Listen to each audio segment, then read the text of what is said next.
It's time for our Soapbox Social panel Thursday afternoon, and today we are starting with yesterday's harrowing attack in Vancouver. One man was killed, another was maimed in two random stranger attacks. There is someone in custody. Here is some of Mayor Ken Sim's response at a news conference with the police chief. We do not have the jurisdiction to address the root causes of these issues.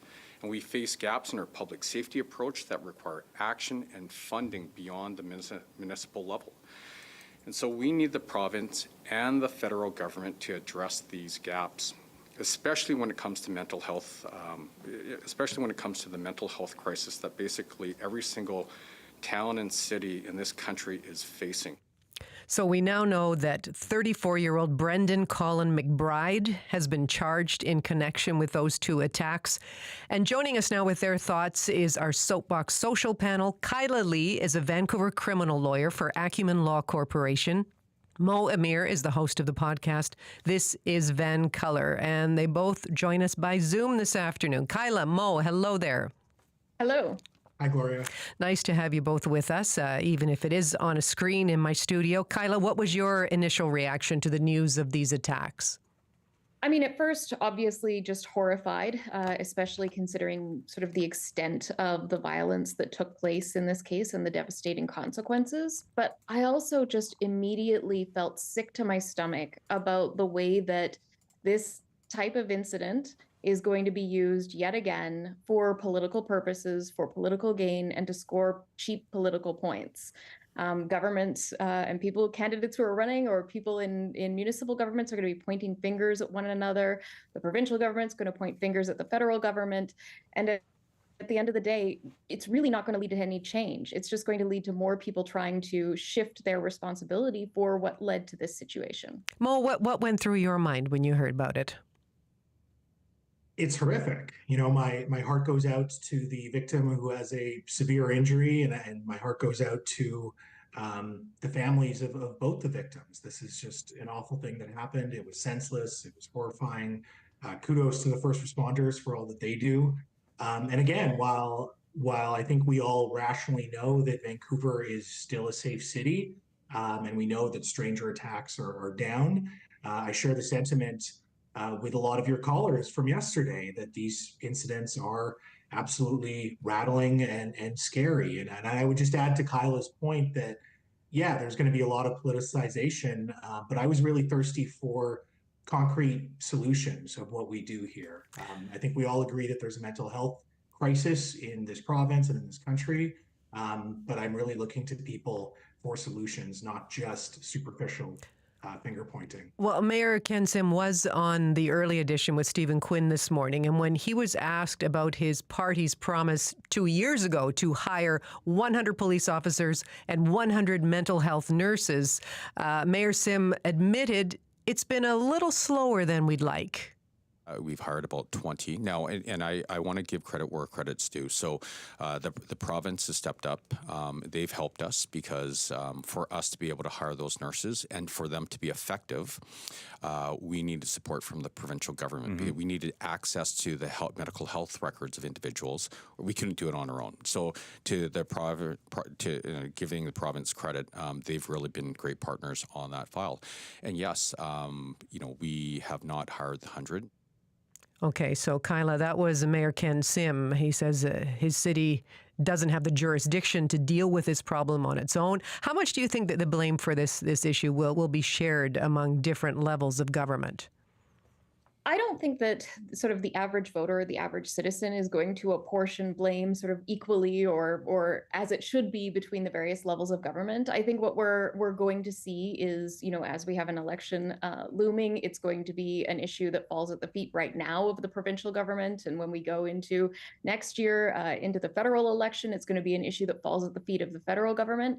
And the problem is we don't have a lot of good education in this country about what various levels of government do and who's responsible for what, which means that people just expect every level of government to be able to solve every problem that is immediately pressing to them at election time. Okay, well, interesting, Mo. You know, the latest stats that Adam Palmer, the police chief, presented yesterday indicate that stranger attacks and violent crime statistics are actually down in Vancouver. We had a lot of emails and calls during the show yesterday. A lot of people feeling fearful. How do you square the statistics with the broad feeling that a lot of people are just feeling less safe right now? Yeah, well, first of all, kudos to Adam Palmer for trying to bring some calm to this situation. Human beings are absolutely emotional creatures, and when something like this happens, it's going to create an emotional response. And so, not only do I understand, but I'll admit I share that fear because that's just being human, and that's totally okay. Once we can still process that Vancouver is still a relatively safe city, again, I do think that we have to then recognize that there is a mental health crisis and largely a healthcare crisis in this province and in this country where people's needs, both physical and mental, are just simply not being met by the system. And in the case of mental health, particularly, a lot of it's being relegated to the criminal justice system that allows communities to still be vulnerable to known high risk individuals. You know, Kyla, you touched a little bit on the politics at play here. And Melissa DiGenova, the BC Conservative candidate for Vancouver Yaletown, former NPA Vancouver City Councillor, she joined me here in studio yesterday afternoon. Here's a little bit of what she had to say. It's not compassionate for them or for other people when we talk about community safety to have them out and about so unsupervised. What is your compassionate model for them? It would be looking at an institutionalized model for those individuals, a healthcare style setting for those individuals. But that's not the only model here. I want to be really clear. There are opportunities for independent community living eventually, but there also needs to be transition. So, Kyla, we're listening there to Melissa DiGenova on the program yesterday. How effective a wedge issue do you think this is for the BC Conservatives? Oh, incredibly effective. People being able to prey on a fear that people are legitimately going through as a result of an incident as horrific as this, and to use it to say, we have the solution, and we're going to institutionalize people and transition them to community living. It all sounds really great on paper, and it scores you a lot of points, and it makes it easy to lay the blame at the feet of the NDP for having not taken any of these measures and having not funded mental health supports. It's a great opportunity for politicians right now, but I'm frustrated at the way in which they're going about it. Mo, what about for you? I mean, we did hear from Premier David Eby saying yesterday the province has had some success dealing with the repeat violent offenders. He teased that his party would announce more assertive care for people who are struggling in this way. So how do you imagine public safety and mental health and addictions will be a factor in this election? I think they will be a factor, and I hope that voters are looking to solutions and really concrete solutions and explanations. Melissa DiGenova, in your chat with her, said an interesting thing right off the start. She said that now is not the time to point fingers.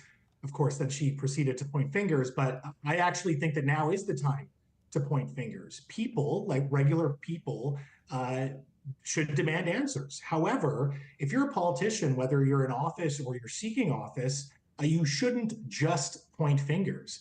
If you're the BC Conservatives, what is your solution? Don't tell me that this is all David Eby's radical agenda. Tell me what specific policies you want to overturn and which specific policies you want to institute. Don't say, oh, it's the SROs when the perpetrator is a resident from White Rock. Don't tell me that you support community care when your party rallies against supportive housing. And again, specifically to that supportive housing project in Richmond, if you're against it or if you have issues with it, tell me what you would change or what you would add or what you would do better. Even for Mayor Ken Sim, it's one thing to say, oh, we need help from the province and the feds. Well, tell me exactly what help you need. Do you know where the resources need to be diverted? What are the gaps? Make it very clear to everyone, including the senior levels of government that you're appealing to and the people that you're appealing to. When it comes to the premier, he said that the government's making progress, and obviously there is some truth to that in the statistics. But which policies of his have made progress. And if they're making a policy announcement next week, that's great. But why wasn't that made before? David Eby has been premier for 2 years now, and while stranger attacks are on the decline, they're not new. So, aside from asking the federal government for changes to bail reform, what does Premier David Eby and what does BC need from the federal government? I think people are entitled to very specific explanations and policy proposals. I do want to address the election more broadly as well. We're running a little tight on time here, but a lot has happened this past week. We addressed some of it on our panel last week, but now we know a number of high-profile BC United candidates have decided to run as independents. That includes Mike Bernier, Tom Shapitka, Dan Davies. Mo, what have you been reflecting on in what's happened in the past week? It feels like it's kind of messy. I've heard that there may be a group of independents that bind together called Team Okanagan. I think when you're independent, especially with such a short runway, it's very difficult. And so, hat tip to anyone running for office, but especially as an independent. We know that, Jody Wilson-Raybould was the biggest news story in Canadian politics when she ran as an independent, and she barely squeaked in. So this is going to be a real test of the teams and the organizers and the candidates who are running independently. And Kyla, what do you think of BC's political map just 8 days after BC United bowed out? I mean, it's fascinating to me. I think that some of the people who are running as independents have a very safe opportunity for themselves to get elected. And I think it would be interesting to see the way that the legislature behaves when we have, more than one person sitting in the legislature that's an independent, where maybe independents have a bigger opportunity to sway the balance of power. It's going to be a very interesting time after the election if we see a number of these independents actually get their seats. Thanks. Can I add one more thing, Gloria? Oh, please do. Please do. Okay, yeah. I wanted to add this as well. I think the Conservatives are going to have to crisis manage some of the hurt feelings around moving some of these candidates around. I'm already hearing that in Surrey, a lot of the federal Liberal organizers, a lot of the South Asian organizers are not really upset with how the shakeup really went. And either they're going to sit it out or maybe they'll even start organizing for the NDP. So this is a big thing that the Conservatives will have to continue to manage, even as they've already decided who's going to run where. Very good point. Hey, listen, thanks to both of you. Thank you, Gloria. That's our Soapbox Social panel. Mo Amir is the host of the This Is Vancouver podcast. Kyla Lee is a criminal lawyer for Acumen Law Corporation.